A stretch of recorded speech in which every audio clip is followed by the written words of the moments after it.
Assalamualaikum warahmatullahi wabarakatuh.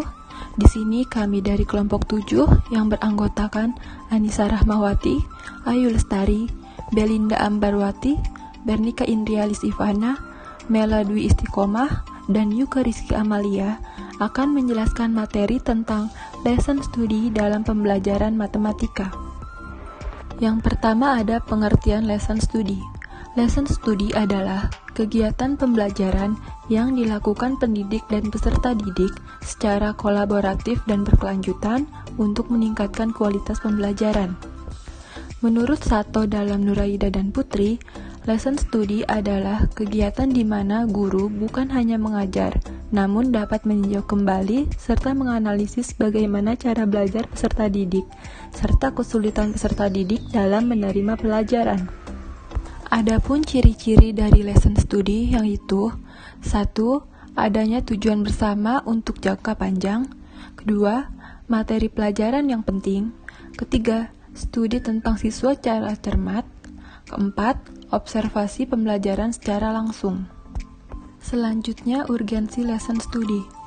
Lesson study muncul sebagai salah satu alternatif guna mengatasi permasalahan yang berhubungan dengan praktik pembelajaran yang selama ini dipandang kurang efektif, terutama di kalangan guru yang bisa dikategorikan sebagai kelompok laggard atau penolakan perubahan atau inovasi.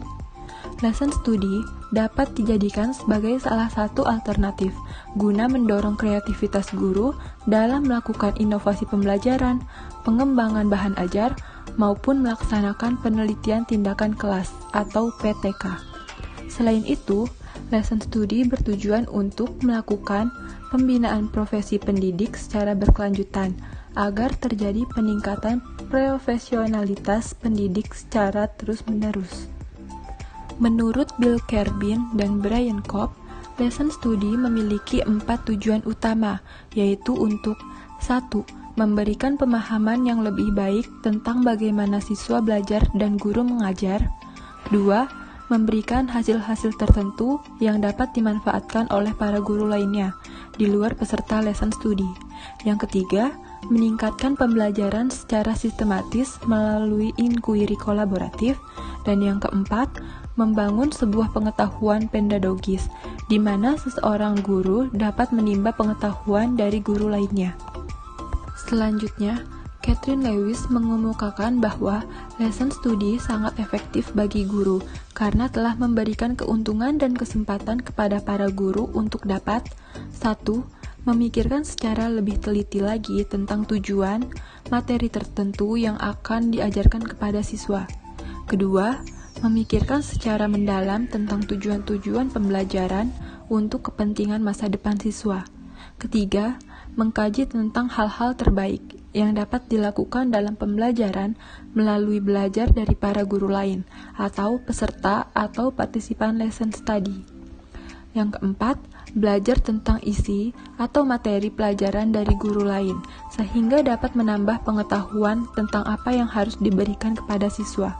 Yang kelima, mengembangkan keahlian dalam mengajar, baik pada saat merencanakan pembelajaran maupun selama berlangsungnya kegiatan pembelajaran. Adapun tahap-tahap dalam penerapan lesson study yaitu 1.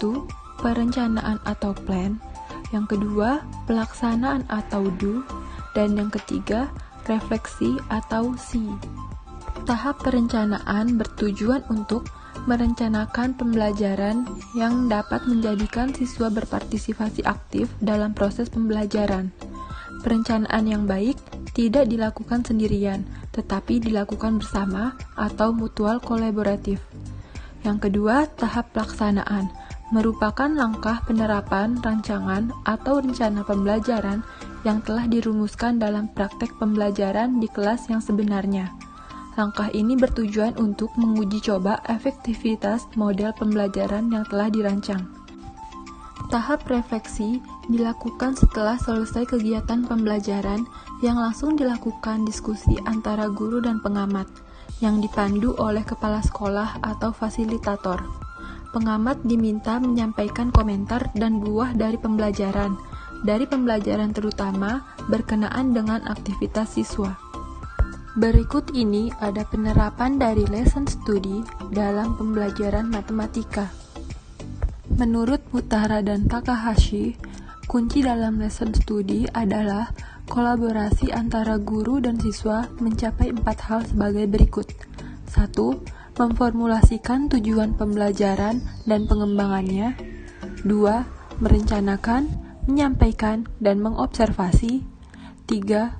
Mengamati dengan seksama proses pembelajaran yang berpusat pada siswa atau student learning selama proses pembelajaran serta menyimpulkannya.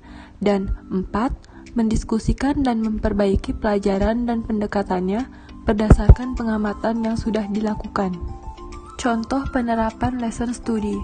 Menurut tahapannya, pertama, merencanakan atau plan. Pada tahap ini, pembelajaran harus direncanakan terlebih dahulu dan membuat perangkat pembelajaran mengenai materi yang akan diajarkan dan apa yang akan dilakukan pada saat proses pembelajaran. Memformulasikan tujuan pembelajaran dan pengembangannya. Yang diambil di sini yaitu dengan topik penjumlahan bilangan bulat dan variasinya, dengan tujuan menentukan rumus penjumlahan bilangan bulat sampai ke n. Tahap kedua yaitu menerapkan atau do. Pada tahap ini, bertujuan untuk melaksanakan rancangan pembelajaran yang sudah direncanakan. Siswa diberikan penjumlahan bilangan bulat sebagai berikut.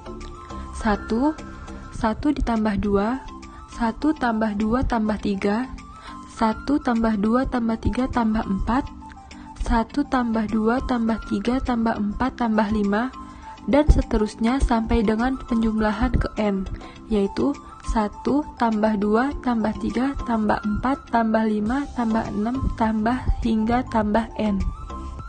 Lalu, para siswa diajak untuk bisa menebak rumus penjumlahan tersebut. Kita belum bisa menggunakan induksi matematika untuk membuktikan rumus penjumlahan yang diperoleh. Nantinya akan dilakukan simulasi dan eksperimen sederhana untuk menebak rumus penjumlahan. Seperti gambar berikut. Setelah mengamati dengan seksama proses pembelajaran yang berpusat pada siswa atau student learning selama proses pembelajaran serta menyimpulkan. Misalkan, setiap kotak mempunyai ukuran satu satuan, artinya banyak kotak yang di bawah garis ungu sama dengan luas segitiga, sehingga diperoleh gambar seperti di samping. Dari gambar banyak kotak yang dimaksud adalah setengah kali 7 kali 7 sama dengan 7 kuadrat per 2. Banyak kotak yang ada di atas garis ungu adalah penjumlahan seluruh setengah kotak tersebut, yaitu 7 per 2. Maka, dari gambar didapat, kemudian para siswa diminta untuk menyimulasikan kasus yang berbeda dengan cara mempraktikannya dengan bantuan karton, sehingga dapat merumuskan penjumlahan lain, seperti sampai penjumlahan bilangan bulat ke 10 dan 100. Nantinya secara umum, siswa dapat menurunkan rumus umumnya sebagai berikut. 1 tambah 2 tambah 3 tambah 4 tambah titik-titik tambah n sama dengan n kuadrat per 2 tambah n per 2. Dengan menggunakan rumus umum, maka diperoleh hasil yaitu 1 tambah 2 tambah 3 tambah 4 tambah 5 tambah 6 tambah 7 sama dengan 7 kuadrat per 2 ditambah 7 per 2 sama dengan 28. Tahap terakhir yaitu refleksi atau C. Pada tahap ini, menemukan, mendiskusikan, dan memperbaiki pelajaran dan pendekatannya berdasarkan pengamatan yang sudah dilakukan. Mendiskusikan pemahaman yang sudah dilakukan dan pemahaman konsep yang telah dilakukan. Memperbaiki pelajaran dengan cara mendiskusikan antar siswa dan guru. Pada tahap ini, bertujuan untuk agar guru dapat merancang pembelajaran berikutnya dengan baik. Demikian materi yang dapat kami sampaikan. Kami akhiri. Wassalamualaikum warahmatullahi wabarakatuh.